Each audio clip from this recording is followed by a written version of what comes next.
Welcome to Scotiabank's 2022 third quarter results presentation. My name is John McCartney, and I'm Head of Investor Relations here at Scotiabank.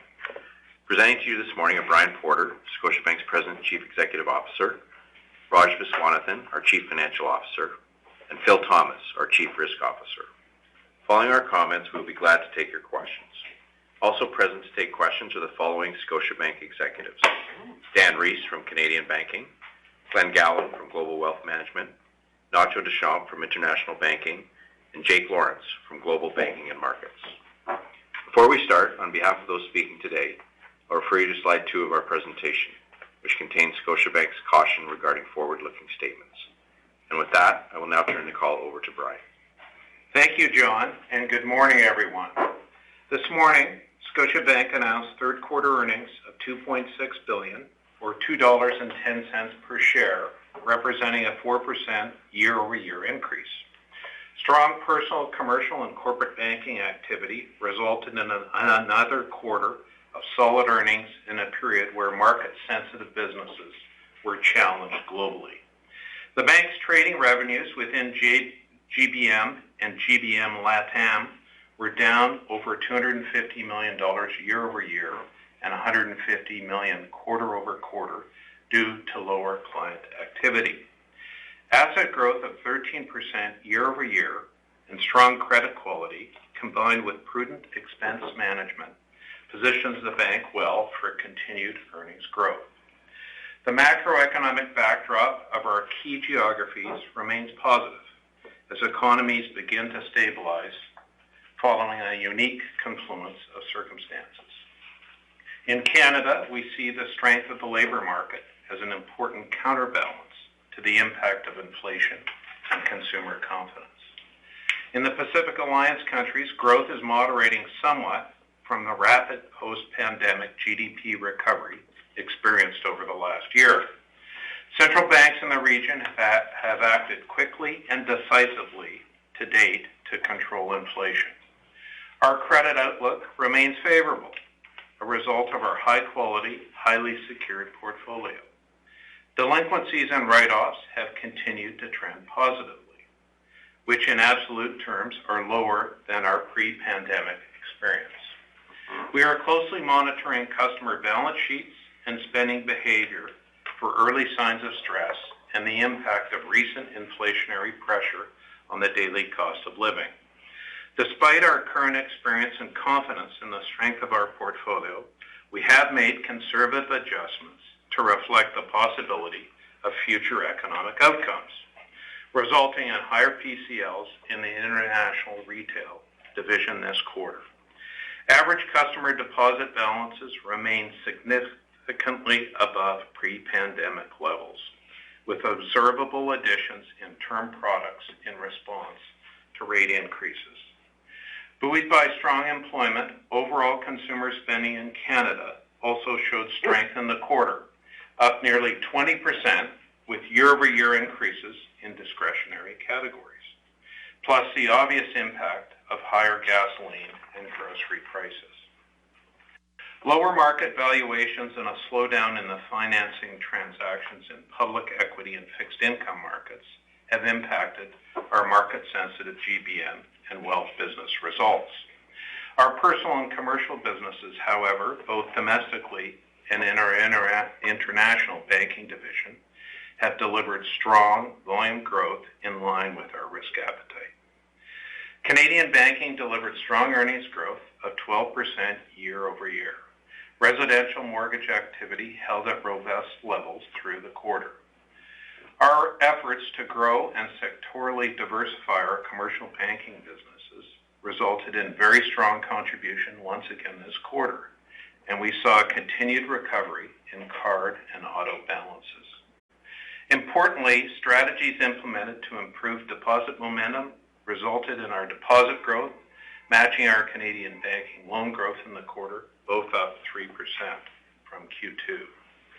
During the quarter, we were very pleased to announce a significant expansion of the existing Scene loyalty offering, adding the ability to earn and redeem points on more categories covering everyday spend, including grocery and pharmacy.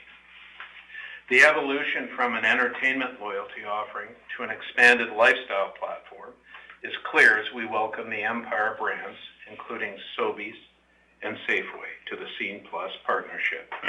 We believe the Scene program will be an important driver for the bank in terms of customer acquisition.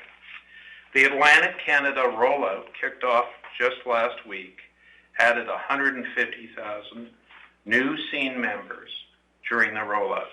The rollout will continue in stages across the country in the coming months.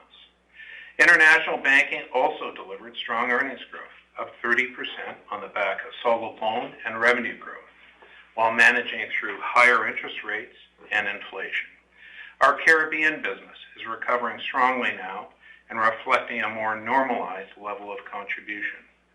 Global Wealth Management results showed good stability and earnings resilience, down a modest 3% year over year, considering that equity and debt markets experienced double-digit declines. Thoughtful expense control, market share gains, and growth on our private banking and advisory channels, including international wealth, help mitigate the impact of lower fixed income and equity markets. We continue to build on our capabilities with the goal of delivering comprehensive wealth advice and solutions through our strong and trusted brands, Scotia McLeod, MD Financial Management, and Jarislowsky Fraser. The integration of our private banking professionals into these relationship channels has been a significant growth driver for our business. Global banking and markets saw a strong loan growth of 9% in the quarter. Robust business lending activity was offset by an extremely quiet period for capital markets issuance and challenging markets for trading. Average deposit growth was strong in the quarter, driven by new client acquisitions. And last week, we announced the launch of Scotia Transact, our digital payments platform for business banking clients, which we expect to further bolster our continued deposit strength. We continue to invest significantly in both technology and people. Despite heightened expense pressures, each of our Canadian banking, international banking, and global wealth businesses continue to generate positive operating leverage. Our Common Equity Tier 1 capital ratio ended the quarter at 11.4%, as we deployed capital primarily to support organic loan growth while continuing to return capital to our shareholders. We view our current capital levels as prudent and appropriate given the current environment. The bank continues to be recognized as a global leader in the markets we operate. At the recent 2022 Euromoney Awards for Excellence, Scotiabank was named the best bank in Canada, as well as North America's best bank for sustainability finance and best investment bank in Chile. We also continue to invest at the grassroots level in the communities where we live and work. We released the inaugural Scotia Rise Impact Report, highlighting the first year's results detailing 200 community partnerships and $26 million in community investments globally. Recent commitments include programs to help newcomer Canadian youth stay in school and $100 million in support of Black-led small businesses here in Canada. Overall, we are pleased with our Q3 results and believe the bank is very well positioned from a risk management perspective and continues to execute on long-term oriented growth strategies regardless of volatility in markets and a more variable near-term economic outlook. And with that, I'll turn the call over to Raj for a detailed financial review. Thank you, Brian, and good morning, everyone. Before I begin, I'd like to note that all my comments on the bank and business line results are on an adjusted basis.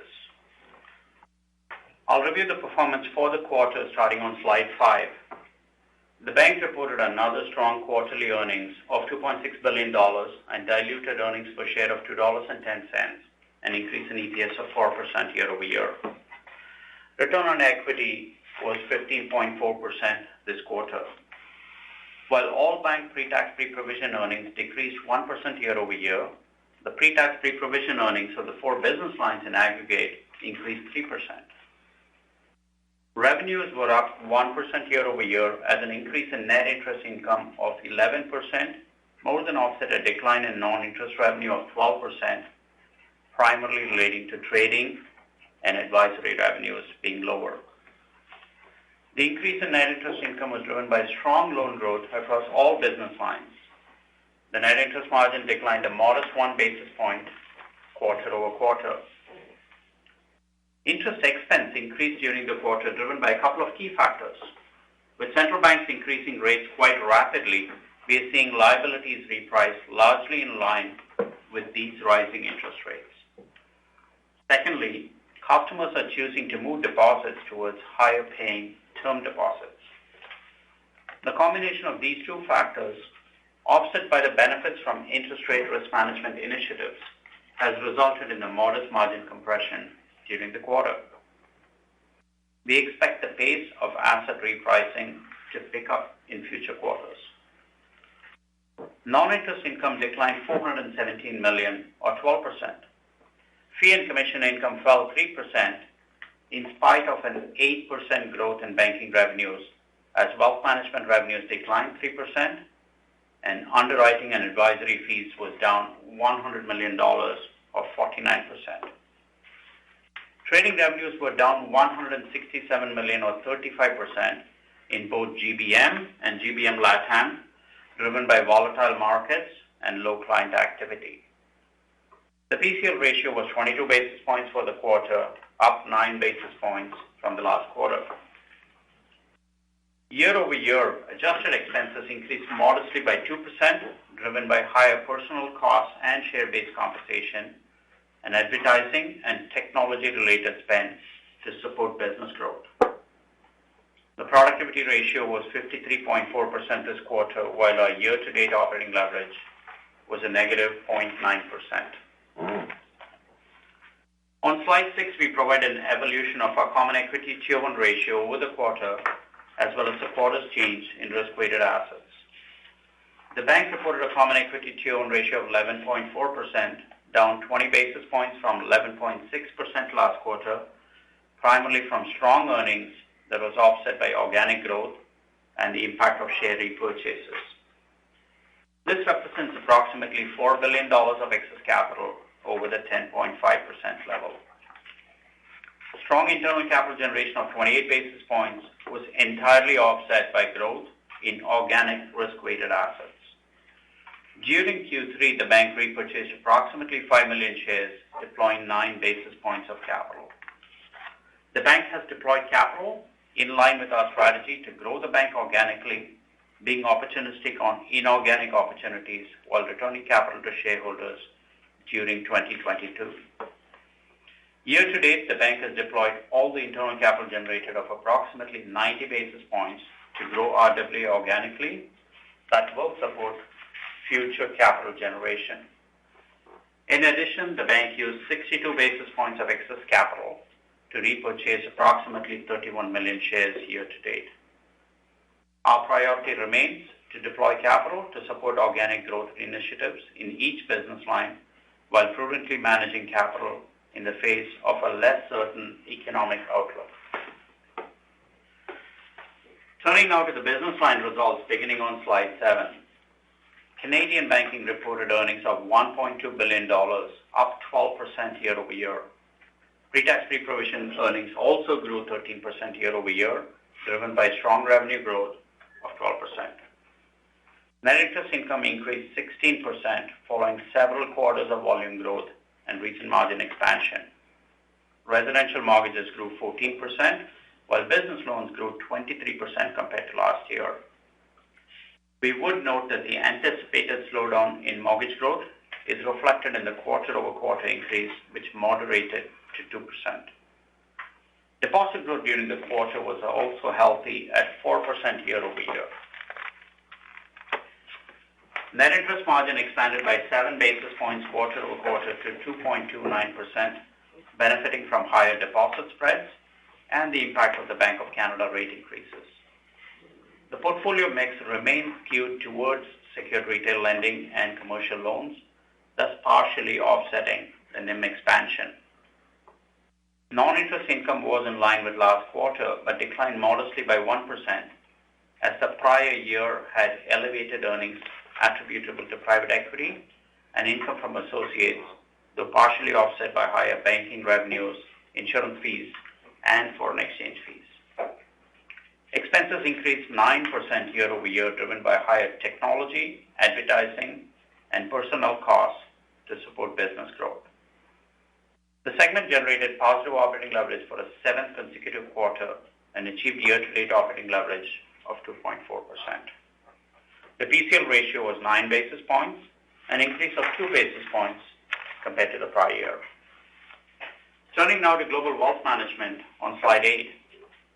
Earnings of $383 million declined a modest 3% year-over-year, impacted by equity and bond markets that are down significantly more. Revenue declined 2% due primarily to lower fee income driven by lower assets under management and trading volumes, partially offset by higher interest income from strong private banking volume growth and margin expansion. Expenses declined 2% as lower volume-related expenses, primarily compensation, were partly offset by higher costs to support business initiatives. The productivity ratio this quarter was 59.9%, improving 30 basis points from last year. This division has generated positive operating leverage in 10 of the last 11 quarters, and the year-to-date operating leverage is positive 0.3% despite revenue headwinds. The assets under management decreased 6% to $320 billion, while assets under administration decreased $1 billion to $581 billion, primarily due to market depreciation. This quarter saw strong growth across several wealth business lines in Canada and international, despite the impact of market volatility on assets under management, reflecting the benefits of a diversified business model. On a pre-tax pre-provision basis, Canadian wealth earnings were essentially in line with the prior year, excluding the impact of iTrade, our retail trading platform that saw volume moderation. International wealth continued to grow with pre-tax pre-provision earnings up 5% year-over-year. Now referring to slide 9, Global Banking and Markets generated earnings of $378 million, down 26% compared to the prior year. The results were driven by solid business banking performance as loans grew 22% and deposits grew 9% with improving margins, mainly the United States, in line with our growth strategy there. Client acquisition and engagement are positive, and the loan and M&A pipelines remain strong. Revenue declined 8% due entirely to lower capital market activities, both advisory and trading. Capital markets revenue was down this quarter, with fixed income revenues down 34% and equities down 25% year-over-year, although modest considering that fixed income and equity issuances in the Canadian market were down 70% and 80% respectively. Net interest income increased 12%. Average loans and acceptances increased $9 billion, or 9% quarter-over-quarter, and $20 billion, or 22% year-over-year. Sequential loan growth accelerated this quarter in Canada and the U.S., while average deposit balances increased 4% quarter-over-quarter and 9% year-over-year. Non-interest income decreased by $143 million, or 16% compared to the prior year, driven by reductions in underwriting and advisory due to lack of customer activity and slightly lower trading revenues.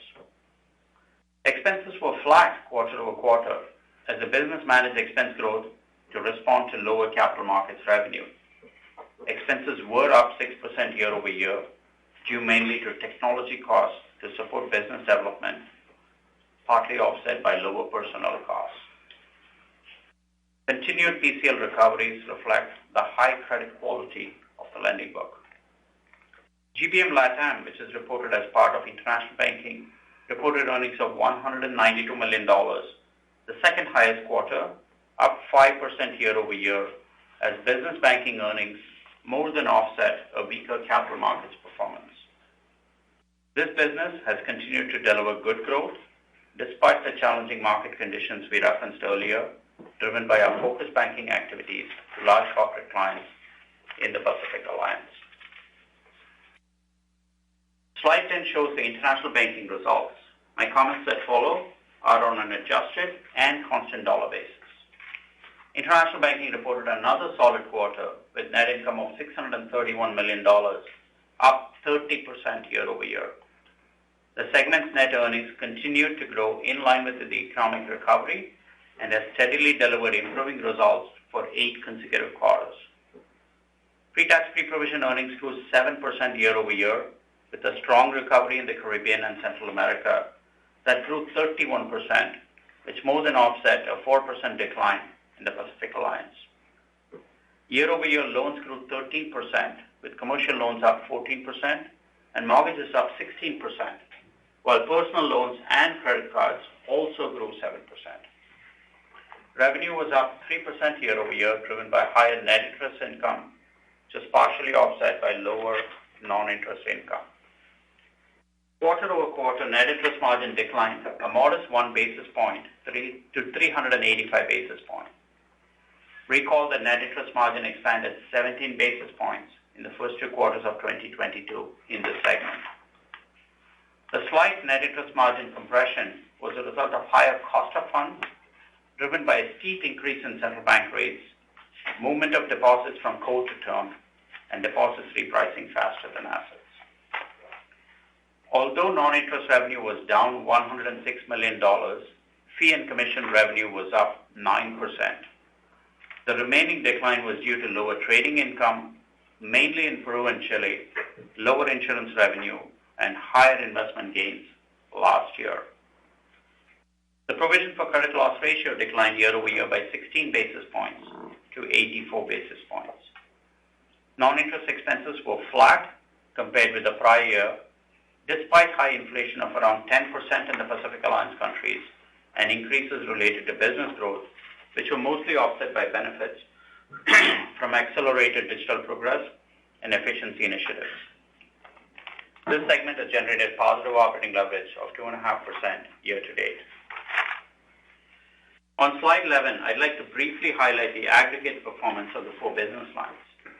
Despite challenges in market-facing businesses, total revenues and pre-tax pre-provisions for the 4 business lines together grew 3%, while year-to-date operating leverage was positive 1%. These metrics once again speak to the resilience and diversified earnings potential of our key operating segments. Now turning to the other segment, we reported a modest adjusted net loss of $52 million compared to a loss of $10 million in the prior quarter and $7 million in the prior year. Year over year, the change was a result of lower contribution from asset liability management activities and significantly lower investment gains that was offset by lower taxes and lower non-interest expenses. With that, I'll now turn the call over to Phil to discuss this. Thank you, Raj. Good morning, everyone. As Brian highlighted, the macroeconomic outlook has evolved since last quarter. Despite higher inflation, additional interest rate hikes, and moderating GDP forecasts, the credit quality of our portfolio remains strong. The following factors give us confidence across our footprint. First, the strong health of our customers and a favorable business mix continues to deliver low delinquency rates, low impaired formation, and improved write-off trends. Deposit levels remain high, and we are seeing our customers exhibit prudent financial management. Secondly, loan originations across all portfolios continue to be of high quality. Thirdly, corporate credit is a positive differentiator, with no material bridge book exposures or watch list accounts. And finally, despite these trends, we are thoughtful about the less favorable macroeconomic forecast. The increase in our PCL ratio this quarter is primarily driven by expectations of longer-lasting inflationary pressure and more central bank rate increases. Our ACL coverage reflects this outlook.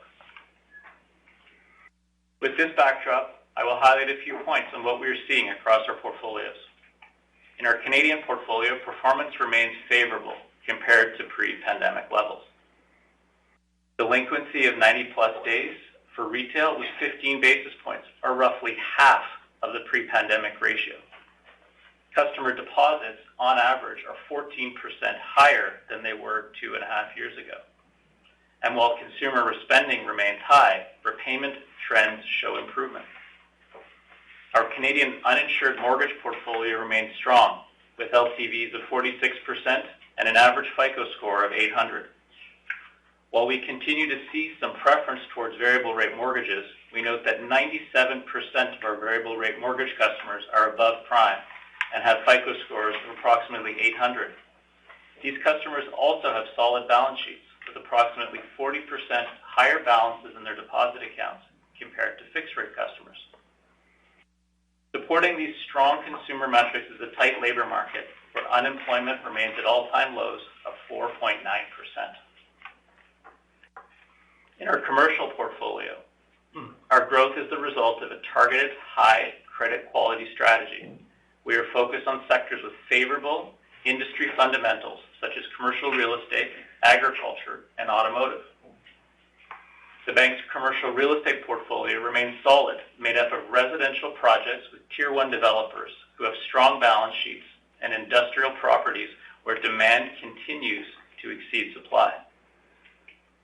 Moving on to international banking retail, our credit quality is better positioned than it was pre-pandemic. Our portfolio is now 72% secured versus 65% pre-pandemic, driven by mortgage growth of 15% year over year in international banking. Origination quality continues to improve. Our focus on high credit quality rated customers remains and has increased to 96% for originations versus 80% pre-pandemic. Portfolio delinquency of 90-plus days decreased 88 basis points versus pre-pandemic as a result of prudent credit practices. Now turning to PCLs on page 15 and 16. PCLs this quarter were $412 million, or 22 basis points. The increase from last quarter was primarily driven by higher performing PCLs, up $210 million, due to loan growth and a less favorable macroeconomic outlook. Impaired PCLs were $389 million this quarter, down $406 million from last quarter, and remain at historical lows. We continue to see low levels of delinquency in both Canadian and international banking. Our current allowances for credit losses this quarter were $5.3 billion, or an ACL of 72 basis points. Non-performing ACL remains stable, in line with historically low GIL formations and net write-offs. Total ACL coverage represents about 12 quarters of net write-offs, almost double our pre-pandemic levels. In summary, our customers continue to exhibit strong financial health. On a product-by-product basis, the ACL ratio is higher for most retail products relative to pre-pandemic levels, reflecting current environments. Our lower all-bank PCL ratio of 72 basis points versus pre-pandemic was driven by our change in business mix in favor of secured products, offset by additional weighting to downside risk related to a less favorable macroeconomic forecast. Lastly, despite the current macroeconomic headline concerns, we remain confident in the quality of our repositioned portfolio and prudent credit practices. With that, I will turn the call back to Brian for closing remarks. Thank you, Phil. Despite the heightened volatility in recent months and the resulting impact on our market-facing businesses, the bank remains on track to deliver a strong overall performance in fiscal 2022. As such, our commitments to deliver earnings growth, return on equity, and prudent expense management while maintaining a strong balance sheet remain intact. We have taken appropriate action to ensure we are conservatively provisioned in light of a less certain economic outlook. We will continue to closely monitor changes as they impact our businesses and the financial health of our customers. Greater than 95% of our double-digit loan growth this year to date represents exposure to very high-quality, investment-grade, corporate and commercial customers or secured retail borrowers. The typical indicators of softening demand or data to suggest business confidence in the real economy is trending lower is just not present. Any project or investment deferrals we've seen from our corporate and commercial customers have been driven by prudence related to uncertain completion costs or labor availability rather than demand side concerns. The portfolio repositioning we have undertaken in recent years by customer profile and geography has the bank set to capitalize on attractive higher growth markets in product segments consistent with our organization-wide risk framework. In summary, we are pleased with the operating performance of the bank this quarter. We are encouraged by the resilience and growth potential of the markets where we operate. We expect our P&C businesses in Canada and international to grow earnings through high-quality secured loan growth that will continue to support stable loan loss provisions.